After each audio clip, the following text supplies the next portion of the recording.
भारत एक कागज प्रधान देश है।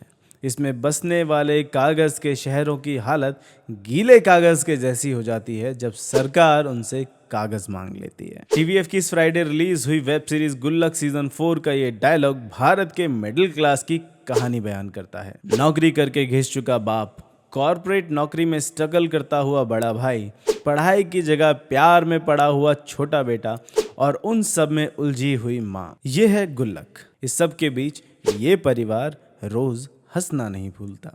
ये है गुल्लक।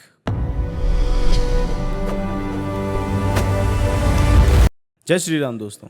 लाइफ में अक्सर ऐसा होता है कि जैसे जैसे हम बड़े होते जाते हैं हमारी प्रॉब्लम्स भी बड़ी होती जाती हैं। पहले हमारी सबसे बड़ी प्रॉब्लम होती थी पॉकेट मनी नहीं मिली, घूमने के लिए परमिशन नहीं मिली, खेलने के टाइम पर काम बता दिया या फिर खाने के नाम पर पीले चावल पका दिए, जिसे गुल्लक की शांति मिश्रा तहरी कहती हैं और अन्नू मिश्रा डिसअपॉइंटमेंट कहते हैं। ये गुल्लक के फर्स्ट सीजन में होता था जब अन्नू मिश्रा एसएससी की तैयारी कर रहे थे और छोटे अमन मिश्रा अभी 10वीं में आए नहीं थे। वहां से तीसरे सीजन तक आते आते अन्नू मिश्रा की जॉब लग गई है, अमन के बोर्ड एग्जाम्स हो गए हैं, लेकिन संतोष मिश्रा को हार्ट अटैक आ गया है। अब आता है चौथा सीजन।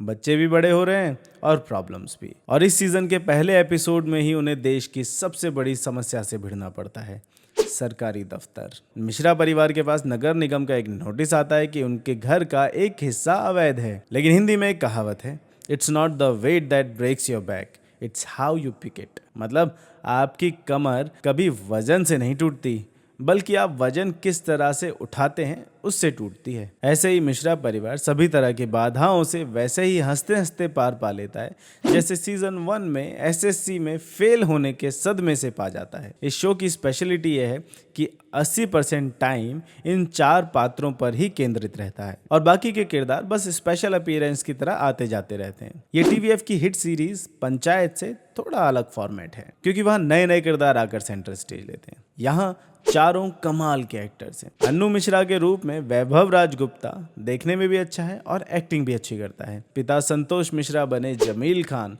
एक टिपिकल बिजली विभाग के कर्मचारी की तरह घर पर भी सब काम आराम आराम से करते हैं। माँ शांति मिश्रा यानी गीतांजलि कुलकर्णी थिएटर के एक्टर हैं और परेशान माँ की भूमिका अच्छे से निभाई है। और चौथा है छोटा बेटा अमन, जो हर्ष मायर बना है। इसे हमने गुल्लक के अलावा आई एम कलाम जैसी मूवीज में भी देखा है। पिछले 5 साल में इसने अपनी मासूमियत बचा के रखी है। बिट्टू की मम्मी इस सीजन में भी चुगलखोर पड़ोसी का धर्म निभा रही हैं। बस जुड़ गए हैं तो अन्नू के नए ऑफिस के कुछ लोग और अमन के स्कूल में पढ़ने वाली एक लड़की।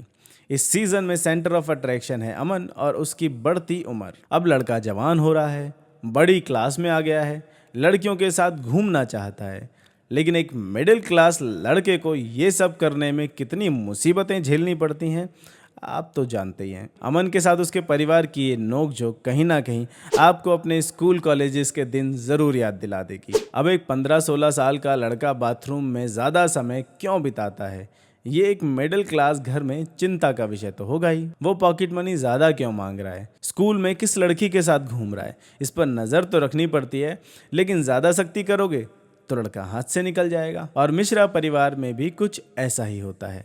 उल्टा जवाब देने पर एक थप्पड़ पड़ता है और लड़का घर छोड़कर भाग जाता है। अब वो वापस आता है या नहीं, वो माफ़ी मांगता है या बड़े माफ़ी मांगते हैं उससे, ये तो आपको गुल्लक देखकर ही पता चलेगा। अमन का लिखा एक प्रेम पत्र भी घर पर मिलता है, वो भी देखने वाली चीज़ है। लेकिन शो की सबसे बड़ी ताकत यही है कि वो आपको ज्ञान देने का उद्देश्य नहीं रखता, वो तो बस आपको कहानी बता रहा है।